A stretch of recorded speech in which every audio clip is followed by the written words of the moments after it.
The government has exhibited utter confusion in its inoculation drive against coronavirus. Many grade 11 and 12 students queued up to get vaccinated following government announcement, however returned disappointed after learning that they needed to be 18 years old to be eligible to get the jabs. It goes without saying that the government should have better provided details beforehand to avoid confusions. Good morning, I'm Sarah Sapsanama and these are the top stories of the hour. The Election Commission summons the Central Committee members of Nepal and Mahanta Thakur faction for authentication for registration of new parties.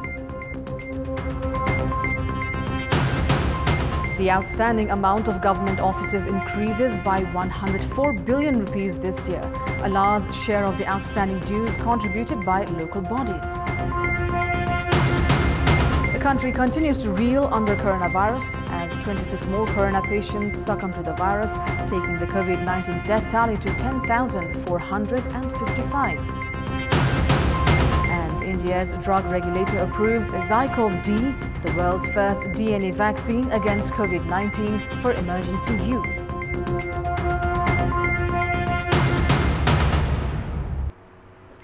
The Election Commission has summoned the Central Committee members of Nepal faction and Thakur faction for authentication on 25th of August, as these factions have splintered from their mother parties to apply for new registration. The Nepal faction has formed a new party after parting ways with the leadership faction of CPN-UML, while Mahanta Thakur faction has splintered from Janata Samajwadi. Likewise, both the factions yesterday reached the office of the Election Commission to change the name of their parties after it was revealed that the new parties had matching names with some others. The Nepal faction has proposed the name of its new party as CPN Unified Samajwadi, while Mahanta Thakur-led faction has proposed the name of Loktantrik Samajwadi Party. The second-ranked leaders of the disgruntled faction of CPN-UML have decided against joining hands with senior leader Madhav Kumar Nepal, rather stay with the leadership faction of the party. Once branded as the staunch supporter of senior leader Madhav Kumar Nepal, leaders including Vice Chairman Yuvraj Gewali, Deputy General Secretary Ghanashyam Bhusal and Standing Committee member Surendra Pandey have opted to stay with the leadership faction of the party headed by Chairman KP Sharma Oli. They decided against opting out of the party, rather stay in the party and wage what they said an internal struggle. The 38 Central Committee members held a meeting at a party palace in the capital's Maharajganj in this regard on Thursday. Now, the country continues to reel under coronavirus as 26 individuals succumbed to the virus yesterday, taking the country's death tally to 10,455. 2,079 more individuals tested positive as 10,530 samples were tested through the PCR method. Kathmandu district reported the highest 604 new cases, followed by Kaski at 229.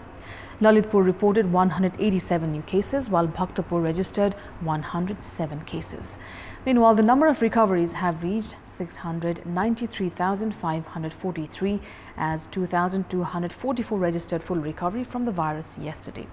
Currently, there are 40,309 active cases at the moment, out of which 36,922 are in home isolation, 714 in intensive care units and 171 are on ventilator support. A parliamentary committee has ordered probe and take necessary action against Chairman of Nepal Security Board and Chief Executive Officer of Nepal Stock Exchange for conducting insider trading. The Finance Committee under the House of Representatives called on Finance Minister Janardhan Sharma to discuss the issue, recommending investigation and action against Chairman of Sebon Bhishmaraj Dungana and Chief Executive Officer of NEPSE Chandra Singh Saud. Sarvottam Cement, that was preparing to issue shares through book building, were brought by Dungana and Saud in the name of their daughter and wife respectively. The Finance Ministry is investigating the issue by forming a 5-member committee. Minister Sharma has said that the investigation carried out by the committee has reached its final phase, adding that necessary actions would be taken as soon as he received the report. Now, the outstanding amount of government offices have increased by 104.38 billion rupees this year. The increased outstanding expenses have been mainly found at local levels. According to the 58th report presented by the Auditor General's Office to the President earlier today, the outstanding expenses in the federal government office has increased by 2.1%, 2.2% in provincial government bodies and 5% at local levels. A 26% outstanding expense, which is 27.15 billion rupees of offices of all three tiers of government, is yet to be settled. The Auditor General's Office had conducted audit of 5.327 trillion rupees of 5,462 different government bodies and institutions. However, 60% audit is still pending. Meanwhile, the report mentions that the outstanding advance amount has totaled to 15 billion rupees. As per the 58th annual report, the current outstanding amount has crossed 418 billion rupees. Likewise, the amount to be settled by taking action has reached 676 billion rupees. This amount is 1.8% more than the data last year. The Auditor General's Office has said that the Ministry of Water Supply leads the federal government offices in the list of the highest outstanding amount. This is followed by Ministry of Agriculture and Ministry of Health and Physical Infrastructure.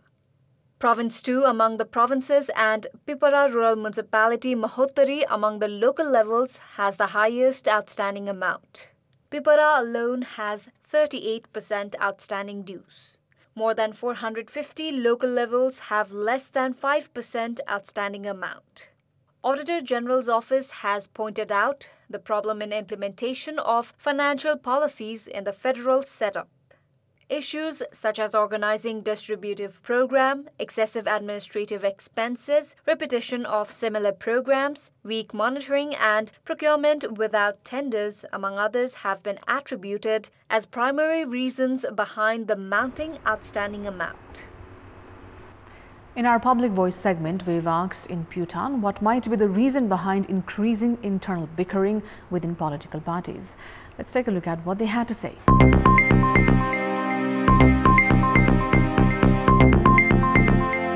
व्यवसायी हिसाबमा गयो कि व्यापारिक हिसाबमा गयो कि नत्र भने यो चाहिँ के छ त भने तपाईको चाहिँ यो समस्या तुरुन्तै समाधान हुन्छ। त्यसकारणले चाहिँ यो राजनीतिक समस्यालाई समाधान गर्नको निम्ति हामी एकदम सामाजिक बन्न पर्छ। को पनि म कुचमा जान बस्न पाम, म पनि कुचमा बस्न पाम भन्ने यस्तै हिसाबले गर्दा हो कि भन्ने बुझ्छौँ गरेर खै हामी जनताहरुको लागि त भन्नुहुन्छ उहाँहरुले, तर आफ्नै स्वार्थको लागि यो रहेछ आफ्नै पार्टी भित्र खिचलो गरिरहने, अब कोही म जान्छु म हुन्छु म माथि जान पर्छ भन्ने रहेछ।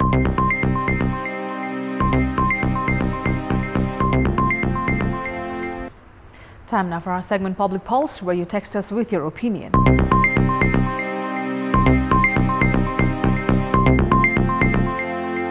The question is, what could be the reason for the students' inability to improve their learning standard?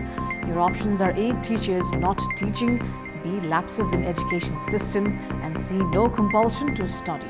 The voting is on. Type NEWS, select your option A, B or C and send it to 34001 to share your opinion with us. Time now for our special segment, Media Watch.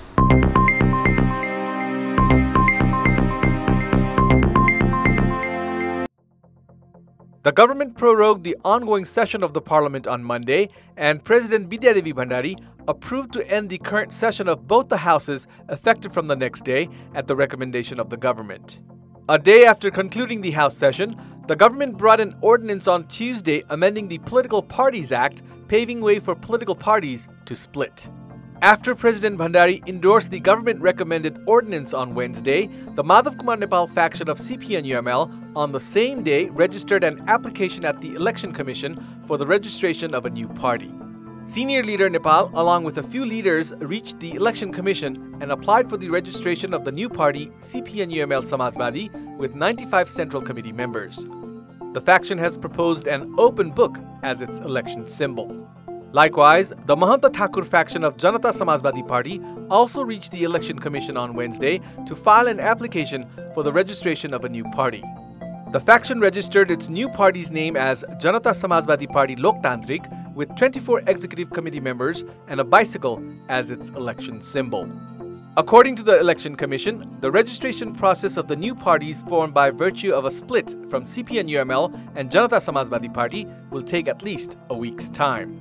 The Commission has moved the process forward to amend the act that will give official status to CPN-UML Samajwadi and Janata Samajwadi Party Loktantrik. CPN-UML leader Ashtalakshmi Shakya was appointed the Chief Minister of Bagmati Province on Wednesday.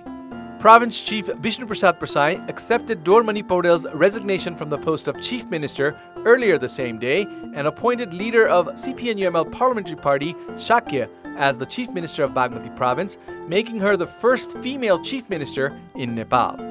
Shakya was administered the oath of office and secrecy by Province Chief Prasai on Wednesday night.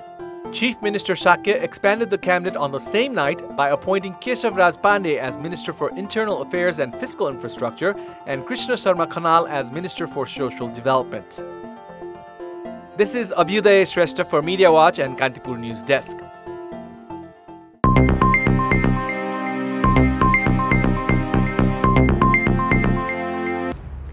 That's all for the moment. Thank you for watching. Bye for now.